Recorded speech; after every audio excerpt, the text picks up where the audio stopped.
যে গার্মেন্টসের পাটে যে সার্চ অপারেশন আমরা করেছি সেখানে আমরা এই পর্যন্ত 16টি মৃতদেহ পেয়েছি।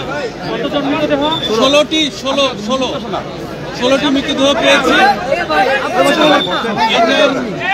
এটা আসলে চেহারা বোঝা যাচ্ছে না, কারণ আপনারা জেনে থাকবেন এটা একটু কারণ আছে যে আমরা প্রাথমিক তদন্তে প্রাথমিকভাবে আমরা বলতে পারি যে এইটা এই যে চারতলা এই গার্মেন্টসটির উপরে যেই আমরা যে ছাদটা দেখেছি সেই ছাদটা টোটালি টিন শেড এবং চাটায়ের একটা উপরে মানে টিন শেড ছাদ। এই ছাদটা আবার বন্ধ ছিল। এখানে আমরা ছবিও পেয়েছি।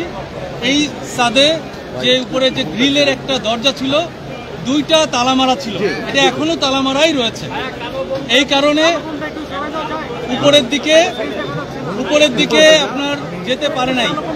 এবং নিচের দিকে আপনারা জেনে থাকবেন যে পরিমাণ কেমিক্যালের যে বিস্ফোরণটা হয়েছে প্রথম দিকে, সেটার ফ্ল্যাশ ওভারে যেই আপনার টক্সিক যে গ্যাসটা মানে সাদা যে ধোঁয়াটা টক্সিক, অত্যন্ত টক্সিক, এটা ইনহেল করার কারণে আকস্মিকভাবেই হয়তো এতজন, আমার মনে হয় যেটা আমাদের মনে হয় যে এটা ওনারা সেন্সলেস হয়ে মৃত্যুবরণ করেছে।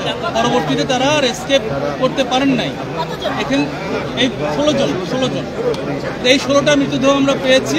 বিভিন্ন কর্নারে 2তলা 3তলা মিলে উপরে যেতে পারে নাই, নিচেও যেতে পারে না, যার কারণে একটা জায়গায় তারা হয়তো এই দুর্ঘটনায় পতিত হয়েছে। আমরা এই যে 16 জন মারা গিয়েছেন এই পরিবারের প্রতি বিদেহী আত্মার আমরা দোয়া করছি। এবং এটার আহত এই পর্যন্ত মাত্র একজন আমাদের ভলেন্টিয়ার, আমাদের ফায়ার সার্ভিসের কেউ আহত হয় নাই। আমাদের এই পর্যন্ত 12টি ইউনিট কার্যক্রম করেছে, এখনো কার্যক্রম করছে। আপনাদের জ্ঞাতার্থে জানাচ্ছি, আমাদের একটা পাশের মানে গার্মেন্টস অংশের ফায়ারটা নিয়ন্ত্রণ হয়েছে, সম্পূর্ণ নিয়ন্ত্রণ হয়েছে। কিন্তু যেই অংশটুকু আপনার কেমিক্যাল, ওই গোডাউনটার ফায়ার এখনো নিয়ন্ত্রণ হয়নি। আমরা কাজ করছি।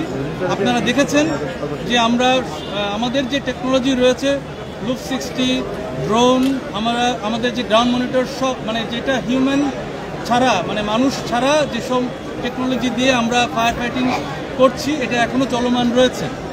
শুধুমাত্র লাশগুলো বের করার জন্য আমরা কিছুক্ষণ স্টপ রেখেছি। এবং আমরা যে কেমিক্যাল গোডাউনের পার্টটা আমরা চেক করছি, এখনো অবজারভেশন করছি। এবং এটা নিয়ন্ত্রণ এখনো সম্ভব হয়নি।